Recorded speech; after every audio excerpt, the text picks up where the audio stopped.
Imaginez un instant. On se retrouve dans un voyage à travers le temps, face aux plus grandes énigmes de l'esprit humain. Dès l'aube de la pensée, méditation philosophique et intuition mystique ont tenté de toucher l'essence de ce que signifie être conscient. Approchez, car ce voyage commence avec un géant. René Descartes, au XVIIe siècle. Il frappe un grand coup. L'affirmation limpide « je pense, donc je suis » pose conscience et subjectivité au cœur de la réflexion philosophique. Mais il n'est pas seul. John Locke, un peu plus tard, insiste. Toute pensée consciente nécessite cette sensibilité intérieure. Faire l'expérience consciente est indispensable pour penser. Ce n'est pas un détail. On passe du mystère à l'exigence. La conscience n'est pas optionnelle. Elle est la condition même de la pensée. Avançons maintenant vers le XVIIIe siècle. Spinoza propose que corps et esprit ne font qu'un. Leibniz imagine une harmonie préétablie. Et de la Métrie, audacieux, décrit l'homme comme une machine dont la conscience naîtrait des processus physiques. Ces débats nourrissent peu à peu l'idée que la conscience pourrait être analysée scientifiquement, particulièrement quand les techniques du cerveau émergent.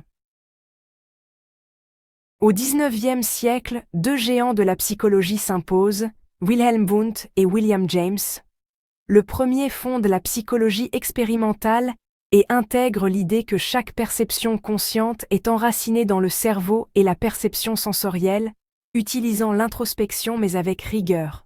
Le second, James, décrit la conscience comme un flux continu, une « stream of consciousness », une rivière vivante et dynamique, non un simple assemblage de sensations.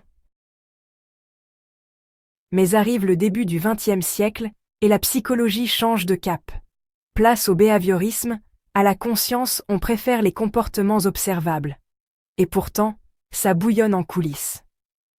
Sigmund Freud révèle un inconscient puissant, échappant au regard direct mais directif. Parallèlement, Edmund Husserl invente la phénoménologie. La conscience est toujours conscience de quelque chose, avec cette intentionnalité comme trait central. C'est la renaissance de la subjectivité méthodique. Comprendre l'expérience vécue, brute et première. Puis, les neurosciences prennent leur envol. Dans les années 1970, Michael Gazzaniga cofonde le domaine de la neuroscience cognitive, jetant les bases pour comprendre comment l'activité cérébrale génère nos pensées, souvenirs, perceptions. Et dans les années 1980-1990, surgit la conscience comme champ scientifique à part entière. Des laboratoires, publications, conférences, revues, l'élan est lancé. Dans ces décennies, quelques noms deviennent mythiques. Benjamin Libet, dans les années 1980, met en lumière un phénomène troublant. Nos actions conscientes semblent commencer après que le cerveau a déjà déclenché le mouvement. C'est ce qu'on appelle le référage rétroactif. Sommes-nous conscients de nos propres décisions ? Cette découverte ébranle l'idée même de la volonté libre. Et puis, Nicholas Humphrey suggère que la conscience a évolué, non comme simple reflet, mais comme moteur adaptatif. Ressentir, imaginer, partager des sensations. Tout cela donne un avantage évolutif, notamment social. Aujourd'hui, les sciences modernes étudient la conscience selon des approches multiples, neuroscientifiques, philosophiques et computationnelles. Les neurosciences cherchent des corrélats neuronaux de la conscience, NCC.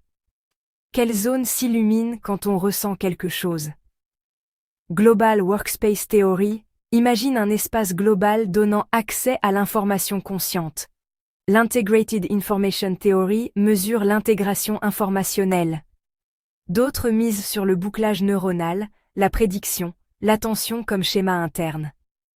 Et ces théories s'affrontent, des expériences récentes testent UIT contre GNWT, sans qu'aucune ne l'emporte encore, mais elles font avancer la connaissance.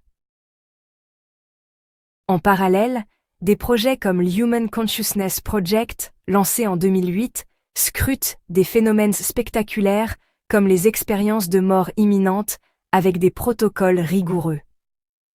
On ne parle plus de paranormal, mais de science du sujet, rigoureuse et ouverte. Dans le monde philosophique, des figures comme Daniel Dennett, décédé récemment, ont poussé les débats. Pour lui, la conscience se comprend par les processus du cerveau, pas par une entité mystérieuse. Les Churchlands défendent un monisme scientifique absolu. D'autres, comme Eric Neumann, s'aventurent dans la mythologie profonde, reliant l'émergence de la conscience aux archétypes universels dans l'origine et l'histoire de la conscience. Aujourd'hui, des croisements inattendus se développent. Conceptrice mathématique de la conscience, confluence sciences cognitives et IA, réflexion quantique, tentation spiritualiste raisonnée. On ne limite plus les terrains, psychophysique, clinique, IA, modélisation, sciences cognitives, phénoménologie. Tout converge pour porter ce monde fascinant de la conscience des eaux troubles de la spéculation au rivage solide de l'exploration empirique et intellectuelle. Et pourquoi cette étape est-elle cruciale maintenant? Parce que la conscience est la dernière frontière du scientifique et du philosophe. Elle touche à la technologie, IA consciente, à l'éthique, que vaut une entité consciente, à la médecine, coma, anesthésie, fin de vie, à la psychologie, trauma, état modifié, à la spiritualité. La connaissance de ce mécanisme est peut-être la clé d'un renouveau culturel global. Alors, imaginez la suite. Des machines conscientes, des IA conscientes, des interfaces cerveau-ordinateur nous donnant accès à des expériences inédites, des algorithmes pour mesurer notre niveau de conscience, de plénitude, d'empathie. Choc ou émerveillement, le chemin est ouvert.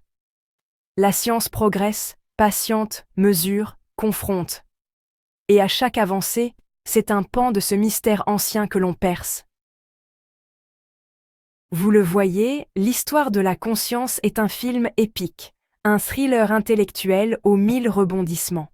On est passé des intuitions métaphysiques aux données électrophysiologiques, des intuitions cartésiennes à l'imagerie cérébrale, de l'éclairage des labos de psychologie à des protocoles cliniques innovants, des mythes anciens à la science moderne, tout cela propulse notre compréhension vers un horizon nouveau.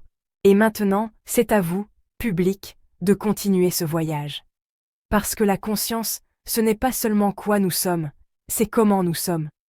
C'est le plus grand mystère restant à sonder, ensemble.